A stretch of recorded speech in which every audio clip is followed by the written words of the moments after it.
ও দুনিয়ার ইমানদার মুসলমানেরা রে, ইমানদারেরা রে, ইয়া আইয়ুহাল্লাযীনা আমানুত্তাকুল্লাহ, ইমানদারেরা আল্লাহকে ডরাও। কারে ডরাইবেন? এই কারে ডরাইবেন? জোরে বলেন। যে যারা সুদ খায় আল্লাহর ভয় আসেনি, যারা ঘুষ খায় আল্লাহর ভয় আসেনি, যারা নামাজ পড়ে না আল্লাহর ভয় আসেনি, যাদের মেয়ে লোক রাস্তায় রাস্তায় চলে আল্লাহর ভয় আসেনি, যাদের ঘরে পর্দা নাই আল্লাহর ভয় তাদের মধ্যে আসেনি। কথা কয় না? হ্যাঁ, যারা আল্লাহর বিধান মানে না আল্লাহর ভয় আসেনি? আছে? আল্লাহর ভয় তাদের মধ্যে নাই।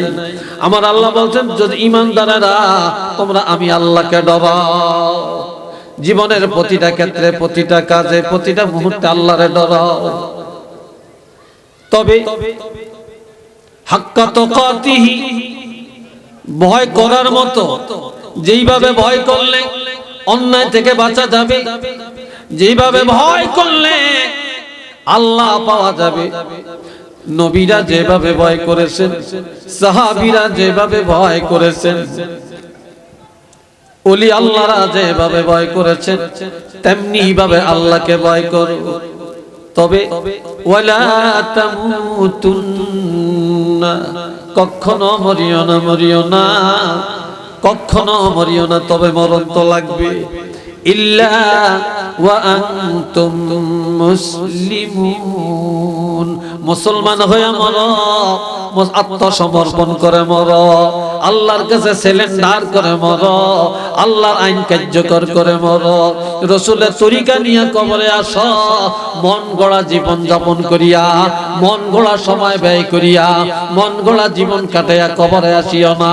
কবরে আসবা রাসূলের তরিকা নিয়ে আসো, আল্লাহর কোরআনের বিধান নিয়ে কবরে আসো। একটু চিল্লিয়ে বলুন না সুবহানাল্লাহ।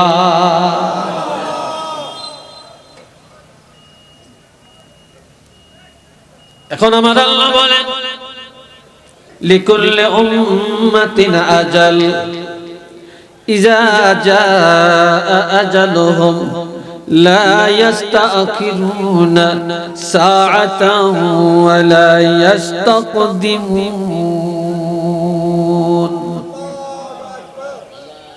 আল্লাহ প্রত্যেকটা ব্যক্তি বা জাতির জন্য একটা নির্দিষ্ট সময় আছে। এই নির্ধারিত সময়টা হলো মউতের সময়। এই সময়টা প্রত্যেকের জন্য নির্ধারণ করা আছে। আপনি কয়দিন বাঁচবেন, কত লোকমা খানা খাবেন, কত কেজি গোশত খাবেন, আপনি কতটা দানা খাবেন, কতটা কি খাবেন, সব আপনার রিজিকে লেখা। আপনি কোন দিন কোন টাইমে মারা যাবেন, এটা আল্লাহর আদালতে লেখা, এটা নির্ধারণ করা। এটা কেউ আগাইতে পারবে না, এটা পাইছেই তো। জোরে বলেন না, পারবে? পারবে?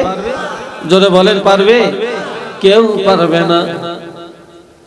ওই সময়টা যখন এসে যাবে, নির্দিষ্ট সময় প্রত্যেকের মৃত্যু হয়ে যাবে। একটা মুহূর্ত আগে হবে না, পরে হবে না, জাস্ট টাইমে সবাইকে কবরে যাওয়া লাগবে, সবাইকে কবরে যাওয়া লাগবে। এই জন্য আল্লাহ রাসূল বলেন, জওয়ান কালে ইবাদত করো, জওয়ান কালে ইবাদত করো, বুড়া হইলে পারবা না, বুড়া কালে পারবা না, বুড়া কালে ঠিকমতো বসতে পারবা না, সিজদা যেতে পারবা না, রুকু করা কষ্ট হবে, ঠান্ডা পানি ব্যবহার করা কষ্ট হবে, রাস্তাঘাটে চলাচল করা কষ্ট হবে। জওয়ান কালে ইবাদত বেশি বেশি করা, বুড়া কালে পারবা না। হায়াত যতদিন থাকে ততদিন আল্লাহর ইবাদত করো, হায়াত চিরদিন থাকবে না। টাকা পয়সা যতদিন থাকে ততদিন গরিবের উপকার করো, সমাজের উপকার করো, এতিমের উপকার করো, মসজিদ মাদ্রাসায় দান করো। তোমার টাকা তোমার কাছে চিরদিন থাকবে না। চিরদিন থাকবে না। টাকা যতদিন আছে ততদিন টাকা দিয়া নেক আমল করো, তাহলেই জান্নাতের মালিক হতে পারবা। একটু চিল্লায়া বলেন না সুবহানাল্লাহ। আর একটু জোরে কোন। এই বাবাজিরাও জোয়ানেরা, জোয়ানকালের কত দাম। একটা বুড়া মানুষ জান্নাতে যাবে না, একটা কালো মানুষ জান্নাতে যাবে না, একটা দাড়ি পাকনা মানুষ জান্নাতে যাবে না, একটা বুড়ি জান্নাতে যাবে না। সব বুড়া যুবক হইয়া জান্নাতে যাবে। এক হাদিসে আছে 18 বছর, আর এক হাদিসে আছে 33 বছরের যুবক বানিয়ে আল্লাহ জান্নাতে নিবে। সুবহানাল্লাহ কোন না। কত বছর? 33 বছরের যুবক বানায়া সব বুড়া যুবক হয়ে যাবে, সব কালা সুন্দর হয়ে যাবে, পূর্ণিমা চাঁদের মতো হয়ে যাবে। আল্লাহু আকবার। আবার আমার ভাইরা, সেদিন জওয়ানরা হবে সবচেয়ে দামি। এই জন্য আমার রাসূল বলেন, আন আবি হুরায়রা রাদিয়াল্লাহু তাআলা আনহু قال قال رسول الله صلى الله عليه وسلم سبعة يظلهم الله يوم لا ظل إلا ظل إمام عادل وشاب نشأ في عبادة الله إلى آخر الحديث।